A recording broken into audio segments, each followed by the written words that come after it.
what 18 ilale yakwamzizi eDamti.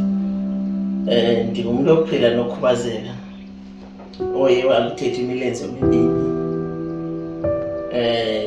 Njengomuntu osekhubazekile nezinto engingasakwazi ukuzenzela zona kakuhle ekunzima ukuzenza endizenze konyanzelekile ndingumuntu ohlala yedwa wexesha, so kunento ezibenzima mandizenze efana nokuya etoilet.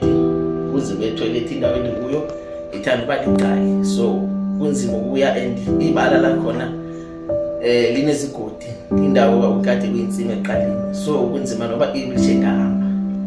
Lithi noba siyihambile kunzima uzibuyela ngoba ile wheelchair uyisebenzisayo neyimanual, kunzima ubuyela senibizama ubuyela endlini. Nokukha amanzi phandle kunzima uba ndihambe lokha amanzi.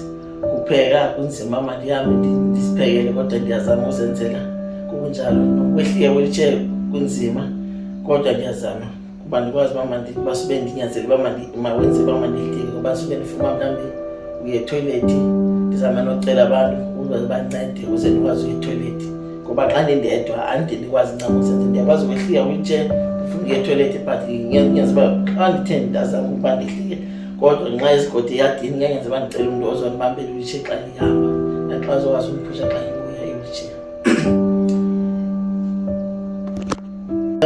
Ndingumntu ebekwahlala nomfana kwabhuti wefemeli yam, wabemane endinceda apha ekhaya, kodwa kwathi ngoba ndiyaqonda uba andifuna umisa impilo yakhe ekugqibeleni, ndihamba ndimxelela uba xa sebona uba sefuna ukufuna amatorho andiyamkhulu uba angahamba, mna ndizosala ndisibona uba ndenza kanjani, ngoba andifuna uba ndigqibele sendimisane yakhe impilo ngenxa yam, yabona ezona ngamna.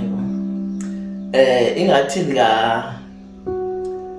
ndingafumana endlela endizokwazi uba ndizenzele zonke izinto yabona, noba zinzima uzenza, kodwa ndikwazi uba nazo indlela zoba ndiyenze, ndibe mhlawumbi la eyadini, ukuphuma ngiye etoilet, ukupheka, ukuthi zonke ezo zinto ezeyo. So ndikweso simo ke. Into endinqwenelela uba ndincedakale ngayo isikakhulukazi xa ndingafumane i-wheelchair, i-electric wheelchair enekwazi uzihambela, uba kube nzima ukuba ndithi ndiphethe Vascom ndibe apha futhi funeke ndiqhubile i-wheelchair ndiyochitha amanzi. Xa ndingafumana futhi i-toilet endizokwazi uba ndikwazi ukuya nge-wheelchair ndiphinde ndikwazi nokuzibuyela, nendawo yokuhlamba, ngoba inzima le uba uma uphethe Vascom ube nangapha i-wheelchair, nendlela yokuba ndikwazi uhamba eyadini, ngoba even noba kuthiwa mhlawumbi ndifuna ukuya edolophini kuyanyanzela uba mandithini mandiqashe imoto, yabona andikwazi uhamba ngenxa yobubi bendawo endikuyo. Xa ndingakwazi nokuba ndifumane indlela ezokwazi ukuphuma apha eyadini iyofika estopini, ndikwazi uyozigibelela mhlawumbi kwi-public transport, i-transport emphakathini. Ndiyavuya kakhulu xa ndincedakala ngeso